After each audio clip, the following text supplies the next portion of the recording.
Salut à tous et bon retour en Grèce antique. Après avoir étudié de manière succincte le modèle social grec et la réalité du travail, penchons-nous aujourd'hui sur le cas de la famille et des thèmes qui en sont indissociables. L'amour, la sexualité et les enfants. La famille est l'élément constitutif de la cité et c'est un devoir sacré pour un homme libre. On parle d'oikos, terme qui regroupe la maisonnée et la famille qui y vit. Traditionnellement, les esclaves et étrangers n'en font pas partie, mais certains auteurs y ajoutent de plus en plus souvent les esclaves personnels, qui semblent être intégrés à la vie de la famille auquel ils sont liés. La famille est très importante pour les cités grecques, car elle représente la première forme de vie en communauté, et conditionne les citoyens au mode de vie d'un grec vivant dans une cité, qui est vue comme une seconde famille après tout. Ainsi, les institutions veillent à ce que les citoyens soient de bons parents et de bons enfants, pour les pousser, pense-t-on, ensuite à demeurer de bons citoyens. Les cités mettent en place de véritables politiques familiales pour protéger les plus faibles, comme les mineurs ou les parents âgés. Les familles de citoyens sont regroupées par grandes familles, une sorte de clan regroupé autour d'un ancêtre illustre, appelé Génos. Au sein de cette dernière, chacun semble avoir un rôle assez bien défini. Le père, c'est le chef de famille. Il représente l'autorité absolue de l'oikos. Seul lui a le pouvoir de reconnaître un enfant comme le sien, de décider du mariage de ses enfants, et bien sûr, c'est lui qui est propriétaire des biens de la maison, matériels comme humains. La femme, de son côté, n'a théoriquement pas accès à la vie publique. C'est la gardienne du foyer. Elle est en général respectée dans la sphère privée par son mari et ses enfants, mais toute sa vie, elle reste sous l'autorité d'un homme. Son père, puis son mari, voire son fils après la mort du conjoint. Les femmes vivent dans la partie de la maison qui leur est réservée, la gynéké. Nous y reviendrons quand nous parlerons de l'habitat. Et en principe, elles ont peu d'occasion d'en sortir. Alors, vous avez sûrement remarqué que j'ai beaucoup utilisé les termes de théorie, en principe, et c'est pour une bonne raison. Il faut faire la distinction entre l'idéal aristocratique et la réalité populaire. Dans les familles aisées, le rôle de l'épouse est en effet réduit à rester chez elle. D'un autre côté, les sources montrent clairement que dans les familles modestes d'Athènes, à l'époque classique, et dans les familles rurales, les épouses et les filles sortent de l'oikos pour travailler sur le marché, pour vendre des marchandises, et elles participent entièrement à l'économie de la famille. En fait, la nécessité de subvenir aux besoins de la famille émancipe en partie ces femmes. Il y a cependant, ne nous y trompons pas, bel et bien une très forte pression sociale qui freine le travail et l'émancipation des femmes, mal vue dans la société athénienne et grecque dans son ensemble.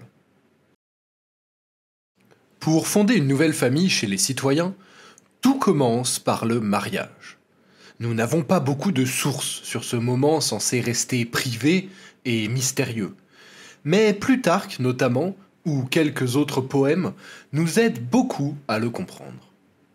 Cette union ne correspond pas à une attirance mutuelle, mais s'apparente plutôt à un accord entre deux familles, le père de la fille et son futur mari. Pour les citoyens, on peut aller jusqu'à dire que le mariage est vu comme une responsabilité vis-à-vis de la cité.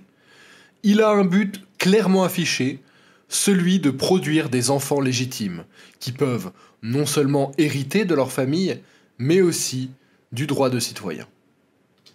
Il faut noter que les liens familiaux ne dérangent pas nécessairement les unions, mais une règle reste immuable, un jeune citoyen doit épouser une fille de citoyen. Ce qui peut frapper dans le mariage grec, c'est l'écart d'âge entre la mariée et le marié, la nymphée et le nymphios.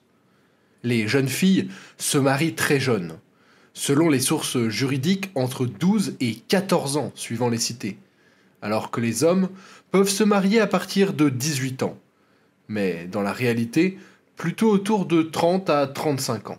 Aristote, dans Les Politiques, préconise une différence d'âge de 15 à 20 ans entre les femmes et les hommes. Ah, et bien sûr, les femmes n'ont pas leur mot à dire dans cette union. Toutefois, la cité de Sparte fait exception, car les écarts seraient en général moins importants. Si je cite Plutarque, ils épousaient des jeunes filles, non pas petites ou encore vertes, pour le mariage, mais florissantes et mûres. Comme ce que nous pouvons observer plus tard dans l'histoire, le mariage d'une jeune fille est accompagné d'une dot. Par conséquent, vous l'imaginez bien, une fille est vue par son père comme un moyen de nouer des accords avec une autre famille, mais aussi une potentielle entrée d'argent. L'union se construit autour de nombreux rituels et cérémonies, marquant le passage d'une maison à l'autre, et de la vie de fille à celle de femme. Des cérémonies religieuses, une procession jusqu'à la demeure, des banquets, bref, une très belle soirée. Nous n'allons pas nous étendre sur le déroulé en détail. La cérémonie la plus importante de toutes est sans aucun doute celle qui se déroule dans le thalamus, la chambre à coucher. Là, c'est très différent entre Athènes et Sparte. À Athènes, les jeunes mariés sont accueillis dans la maisonnée avec des chants. S'ensuit alors un banquet, puis un bain. Le marié porte quelques attributs féminins, dont un voile, et la femme, des bijoux et ornements masculins. Enfin, dès la tombée de la nuit, ils se retrouvent dans la chambre. Le lendemain, le couple reçoit la visite de ses proches et effectue une prière rituelle pour officialiser l'union. À Sparte, c'est, disons, différent. Tout est poussé à l'extrême. Le côté femme avec des attributs masculins, eh bien, on rase complètement la tête de la femme. On lui enfile des habits d'homme et on la met dans une salle plongée dans le noir. Le mari est à son tour conduit dans cette pièce. Il consomme le mariage et repart aussitôt. Et cette situation, seule interaction autorisée entre les époux, peut durer plusieurs mois, voire plusieurs années, avant qu'ils se mettent à vivre ensemble au grand jour. Plusieurs enfants peuvent même en naître, selon Plutarque. Cette pratique est censée, dit-on, garder la vigueur et le désir de l'homme pour sa femme sans s'en lasser. Le mariage spartiate est alors opposé dans les visions au mariage grec classique, vu comme trop compliqué et trop luxueux. Pour finir avec les notions d'union, il faut préciser que la société grecque demeure très sévère à l'encontre de ce qui n'est pas dans la norme, de manière générale, et encore plus dans l'union. Le célibat est par conséquent très exceptionnel. Il n'est pas interdit, mais il reste très critiqué, voire moqué et humilié à Sparte. Et concernant l'adultère, alors, celui de la femme représente pour les Grecs un danger pour la famille, car il sous-entend un risque d'enfant bâtard. C'est donc un motif de rupture difficilement contesté. La cité athénienne a prévu un arsenal législatif pour dissuader et condamner les amants illégaux. Il existe ainsi une procédure publique que tout citoyen athénien peut intenter contre un congénère qu'il soupçonne de séduire une femme qui n'est pas la sienne. S'il est condamné, il encourt l'athymie, la perte des droits civiques ou une lourde amende. La législation autorise même au mari de tuer l'amant de sa femme s'il est pris en flagrant délit, ou de lui faire subir des tortures humiliantes s'il est plus sadique. Le divorce est, dans la continuité de cette mentalité, tout à fait possible. Un mari peut répudier sa femme pour plusieurs raisons. La stérilité, un soupçon d'adultère ou encore un mariage économiquement plus intéressant. Il est bien plus difficile pour une femme de se séparer de son mari. Elle peut le faire, théoriquement, mais nous n'avons que peu d'exemples. Sa demande de divorce est alors étudiée par un conseil qui doit délibérer sur son avenir conjugal. Un père peut également retirer sa fille à son gendre si ce dernier ne donne pas satisfaction. Que ça soit de manière naturelle ou via l'adoption, faire des enfants est très important pour le grec. Encore plus pour un citoyen, car faire perdurer sa famille est un devoir. Il faut cependant éviter d'avoir trop d'enfants, car c'est un mauvais calcul financier et une mauvaise augure pour l'héritage. L'adoption est assez courante. C'est d'ailleurs la solution la plus fréquente pour remédier aux maisons sans descendants. La famille idéale est composée d'un garçon et d'une fille. Le premier perdure l'héritage de la génos et les biens de l'oikos. La seconde permet de se lier avec une autre famille et de rapporter une dot. Plus généralement, il est important pour toute famille, de la plus noble à la plus modeste, d'avoir des enfants qui prendront soin des parents dans leur vieillesse. Pas de retraite ou d'assurance vieillesse en Grèce antique. La gérotrophia, l'entretien des personnes âgées, est un devoir des enfants. L'avortement est une pratique assez courante, utilisée pour réguler et contrôler les naissances non désirées, malgré des méthodes à base de plantes pas toujours efficaces. Et un autre sort peut attendre un enfant né non désiré. Il peut être, ouvrez les guillemets, exposé. Juste après sa naissance, ses parents le glissent dans une corbeille ou un petit pot et le déposent devant un temple. Alors, dans le meilleur des cas, il est recueilli par un couple cherchant à adopter. S'il a moins de chance, c'est un des nombreux marchands d'esclaves, faisant la tournée des temples, qui le récupérera pour en faire une future marchandise. Ah, et pour cela, bien sûr, il faut déjà qu'il survive à l'accouchement et à ses premiers mois. Les décès sont fréquents chez les enfants en bas âge et les fausses couches légion. En partie dû au fait, peut-être, que la jeune fille est souvent enceinte dès ses 15 ans. L'accouchement se déroule assis, avec l'aide d'une sage-femme, et après, advienne que pourra. Dans le cas où l'enfant est gardé et survit, le père décide lui seul de l'entrée de l'enfant dans la famille. Vous pensez peut-être à l'image des bébés chétifs de Sparte jetés du haut de la falaise Taïgétos.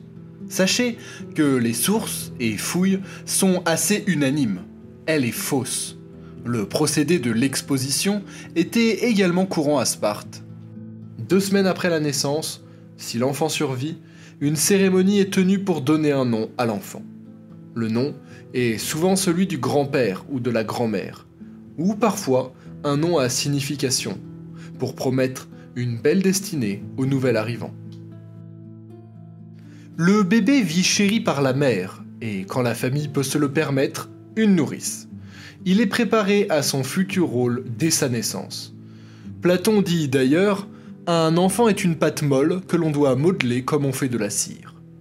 Bien que la vie du bébé et du jeune enfant reste entre les mains de la mère et des esclaves, il ne faut pas penser pour autant que les pères ne s'en occupent pas du tout. De nombreux textes, de pièces de théâtre notamment, tendent à nous montrer une réelle vie familiale qui, d'ailleurs, rapproche des membres séparés jusque-là. Je ne vais pas m'étendre ici sur la vie du bébé, mais nous connaissons l'existence de l'ancêtre du biberon, des chaises, de très nombreux jouets comme les toupies, le yo-yo, des chevaux à roulettes ou autres poupées. Plus tard, garçons comme filles sont tous deux dans le gynéké, jusqu'à 7 ans. Cet espace de la maison dédié à la femme est donc le lieu de vie du jeune enfant. Nous aborderons l'habitat et sa conception en détail dans le prochain épisode de la série. Quoi qu'il en soit, passé 7 ans, le garçon va à l'école, et la fille commence de son côté à apprendre les tâches de la maison. Oui, beaucoup ne sauront ni lire ni écrire. Le garçon est suivi d'un tuteur, un pédagogos, qui remplace la nourrice et le suit dans son éducation. L'apprentissage porte sur l'écriture et la lecture, le calcul et également des rudiments d'histoire et de mythologie. De plus, ce cursus intellectuel est accompagné de l'éducation musicale et sportive qui reste primordiale. De la natation à la gymnastique, en passant par l'équitation et le maniement des armes, les jeunes citoyens sont préparés à leur futur rôle. L'éducation a un aspect un peu plus particulier à Sparte par rapport au reste du monde grec.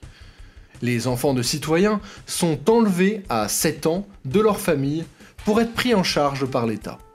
L'éducation physique prend le dessus sur toute autre forme d'apprentissage. C'est la tête rasée qu'ils vont commencer une vie à la dure. En groupe, en dortoir, vêtus d'une tunique, puis d'un simple manteau, ils sont mis à rude épreuve. Ils sont par exemple poussés à voler pour se nourrir. Mais la punition de celui qui se fait attraper promet d'être exemplaire. Le jeune Spartiate apprend aussi à supporter la douleur à travers des concours de fouettage en public. C'est assez simple, celui qui tient le plus longtemps a gagné. Je peux aussi mentionner la cryptie, survivre seul dans la nature en autonomie, ou la très joyeuse chasse aux ilotes. Convivialité et bon goût au rendez-vous. Les filles spartiates, sous-entendu de citoyens toujours, sont aussi à part des autres femmes grecques. On les inclut dans cette cité dans l'éducation physique. C'est donc un fait à contre-courant de toute la pensée dominante du monde grec, et on les force à être fortes de caractère. Bon, vous allez me dire maintenant, pour faire des enfants, il faut bien passer par l'amour et la sexualité. Et je vais profiter de cet épisode pour conclure avec ce sujet un petit peu transverse. Ce qu'il faut bien placer, avant de parler de ce thème, c'est l'existence pour les Grecs de deux types d'amour reconnus. L'amour pandémien, ou populaire, et l'amour ouranien, ou céleste, qui concerne plutôt l'âme et le corps mûr, quand le premier est plutôt lié au corps d'une femme ou d'un jeune homme. L'amour occupe une grande place dans les préoccupations des Grecs. Il n'y a d'ailleurs aucun complexe à parler ou à représenter les deux aspects. La représentation d'orgie et de l'union dans les arts ne choque pas du tout le public. La masturbation est-elle vue comme un acte passif, voire dégradant ou barbare pour certains? Toute la mentalité masculine est portée sur la notion d'actif. Pratiquer un acte actif est bénéfique, là où la passivité est vue avec rejet. S'il est exigé des épouses une fidélité sans faille, nous l'avons vu, les époux peuvent, eux, profiter d'un spectre de relations assez large en dehors de leur oikos. La restriction majeure est, comme je l'ai dit, de ne pas courtiser l'épouse, la fille ou la sœur d'un concitoyen, afin de ne pas risquer d'engendrer une descendance illégitime ou de voler à un concitoyen la paternité de ses enfants. Avoir une seconde femme, une concubine ou palaquet, n'est pas rare. Simplement, elle n'est pas citoyenne et ne fait pas partie de la famille, et ses enfants ne seront pas des héritiers. Les prostituées, elles, sont légion dans les cités. Elles sont rassemblées dans des maisons publiques pour les protéger et sont souvent de conditions serviles. C'est un commerce très lucratif qui est bien évidemment taxé par la cité. Les courtisanes, étaïres, ou prostituées de haut vol, sont entretenues par des hommes politiques ou riches, et sont, elles, plus souvent des femmes libres ou affranchies. Les étaïrs sont appréciés autant pour leurs prestations physiques que pour leur compagnie et leur conversation, ce qui suppose un minimum de culture et d'éducation. Ces femmes, qui sortent du lot, connaissent une très grande liberté, inconnue des autres femmes grecques. Elles sont respectées et ont une influence même parfois non négligeable sur leurs amants. D'ailleurs, venons-y. Je sais, quand on parle d'amour et de sexualité et de Grèce antique, nous avons souvent cette image, un peu raccourcie, d'une Grèce baignée dans une homosexualité répandue, voire une tolérance sans faille. Alors, déjà pour la tolérance, je pense que vous commencez à le comprendre, non. Et ensuite, oui pour l'homosexualité, mais c'est difficile à dire. Il est important de garder à l'esprit que dans la Grèce antique, les hommes ne se définissent pas selon une certaine orientation sexuelle. Les concepts d'hétérosexualité, d'homosexualité ou de bisexualité sont des notions modernes qui n'existaient pas à l'époque. Il existe dans la caste des citoyens une attraction profonde envers les jeunes garçons. Mais l'homosexualité entre adultes d'âge mûr est vue comme un acte déshonorant.